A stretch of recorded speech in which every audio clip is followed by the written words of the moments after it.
Assalamualaikum warahmatullahi wabarakatuh. Perkenalkan, nama saya Diah Ayustiawati, NIM 2019-12175, kelas 4E. Perataan laba. Manajemen menyadari bahwa perhatian investor cenderung hanya terpusat pada laba, sehingga manajer terdorong untuk melakukan praktik perataan laba. Investor cenderung hanya terpaku pada laba yang tersaji dalam laporan keuangan tanpa memperhatikan prosedur yang digunakan manajemen. Begitu pentingnya informasi laba ini menyebabkan manajer melakukan tindakan yang membuat laba akan terlihat lebih stabil. Salah satu cara yang sering digunakan oleh manajer adalah manajemen laba. Salah satu pola dari manajemen laba adalah peraturan laba. Suatu tindakan manajemen perusahaan untuk meredam fluktuasi laba yang dilaporkan dari waktu ke waktu serta untuk memaksimalkan kekayaan perusahaan, mengurangi resiko perusahaan, meningkatkan nilai perusahaan, memenuhi perjanjian utang, mengurangi pajak dan biaya politik. Investor akan lebih tertarik membeli saham perusahaan dengan laba yang stabil dibandingkan dengan perusahaan yang fluktuasi laba yang tinggi. Praktik perataan laba dapat dilakukan dengan dua cara, yaitu perataan secara alami, merupakan perataan laba dalam proses perolehan laba manajemen, memilih menggunakan metode akuntansi yang lebih presentatif atas keadaan perusahaan sebenarnya dengan asumsi bahwa metode sebelumnya sudah tidak relevan lagi untuk digunakan. Perataan yang disengaja merupakan perataan laba yang terjadi ketika pihak manajemen memanipulasi waktu pencatatan akuntansi seperti memindahkan beban atau pendapatan dari suatu periode ke periode lainnya. Peraturan laba yang baik terjadi ketika manajemen mampu menciptakan kinerja keuangan yang stabil dengan keputusan bisnis yang dapat diterima. Sedangkan perataan laba yang buruk apabila manajemen mengakui penjualan fiktif sehingga dapat mempengaruhi laba. Manajer melakukan perataan laba karena ada motivasi yang mendasarinya. Mengumumkan beberapa alasan manajemen perusahaan melakukan praktik perataan laba, yaitu mengurangi jumlah pajak yang terutang, yaitu dengan menurunkan jumlah laba dan menaikkan biaya yang dikeluarkan perusahaan pada periode berjalan, meningkatkan kepercayaan investor dan kreditur, sebab laba yang relatif stabil cenderung memiliki resiko yang lebih rendah dibandingkan dengan laba yang berfluktuasi, menjaga hubungan baik antara manajemen dengan kreditur, investor, dan karyawan, serta untuk memperbaiki citra perusahaan, yaitu dengan menunjukkan bahwa resiko dari investasi pada perusahaan tersebut rendah.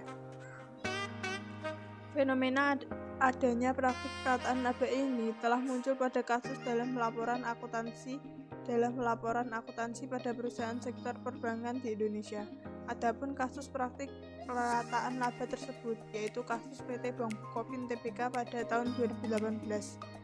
Kriteria perusahaan yang melakukan praktik perataan laba yaitu perusahaan dianggap melakukan praktik perataan laba apabila hasil perhitungan indeks Excel lebih kecil dari 1, maka perusahaan yang melakukan perataan laba akan diberi nilai 1.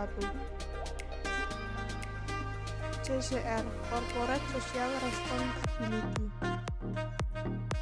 Keberadaan sebuah perusahaan go public tidak terlepas dari upaya-upaya yang dilakukannya dalam meningkatkan nilai perusahaan. Nilai perusahaan adalah persepsi investor atas keberhasilan perusahaan dalam mengelola sumber dayanya pada akhir tahun berjalan yang ditunjukkan dari harga saham. Nilai perusahaan dijadikan sebagai fokus utama investor dalam pengambilan keputusan untuk berinvestasi di perusahaan.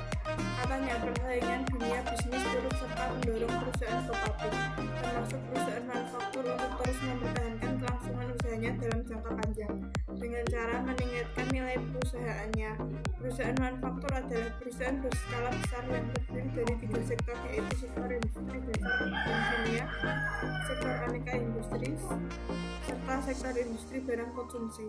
Sektor industri barang konsumsi atau consumer goods adalah salah satu sektor dari perusahaan manufaktur yang berperan aktif di pasar modal Indonesia dan masih menjadi pilihan utama investor dalam menanamkan dananya serta termasuk investasi yang menjanjikan di Indonesia. Sektor customer goods juga memiliki peranan penting dalam upaya mensejahterakan kehidupan masyarakat karena produknya digunakan untuk kehidupan sehari-hari serta dapat bertahan menghadapi krisis moneter. Kinerja saham indeks sektoral tahun 2018 adalah perusahaan manufaktur. Fenomena yang terjadi pada perusahaan customer goods secara lebih spesifik ditunjukkan oleh nilai perusahaan yang mengalami fluktuasi setiap tahunnya. Situasi tersebut bisa disimak pada grafik rata-rata nilai perusahaan sektor ini selama periode 2016 sampai 2019.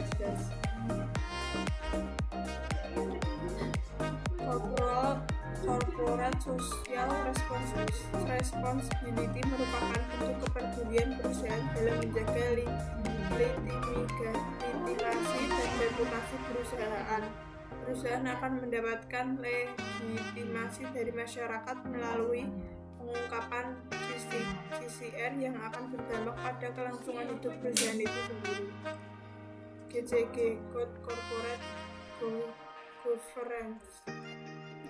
GCG merupakan sistem untuk mengatur dan mekanisme dalam perusahaan sehingga mampu mendorong efisiensi dan kinerja perusahaan. Penelitian ini bertujuan untuk mengetahui pengaruh GCG terhadap kinerja bisnis. Kinerja berbasis blend sosial di LPD Kabupaten Bandung. Proksi yang digunakan adalah prinsip GCG yang terdiri atas transparansi, akuntabilitas, responsibilitas, independensi, dan kewajaran. Sampel adalah 72 LPD di Bandung. Terdapat 5 prinsip GCG yaitu transparansi, accountability, responsibility, independensi, dan fairness. Kinerja perusahaan adalah hasil yang komprehensif. Pengukuran dan sistem evaluasi harus sama dengan komprehensif dan multidimensional untuk mencapai keselarasan dan keterpaduan dengan gagasan kinerjanya.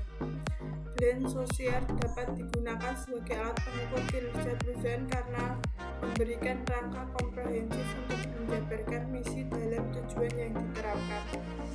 1. Transparansi dalam penelitian ini memiliki arti bahwa pengelola LPD harus merapikan seluruh Indonesia secara terbuka tanpa ada yang ditutupi atau sengaja disembunyikan.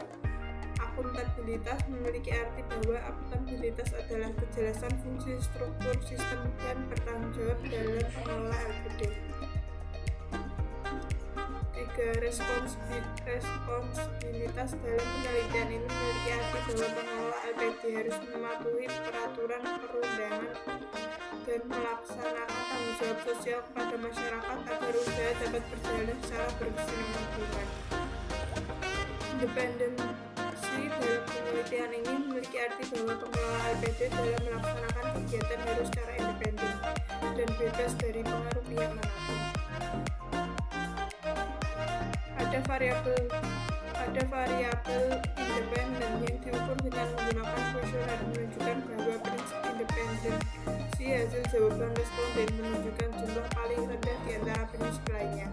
Berdasarkan hasil penelitian yang telah diuraikan, maka dapat ditarik kesimpulan yaitu penerapan prinsip responsibilitas pengaruh signifikan terhadap kinerja blend scorecard.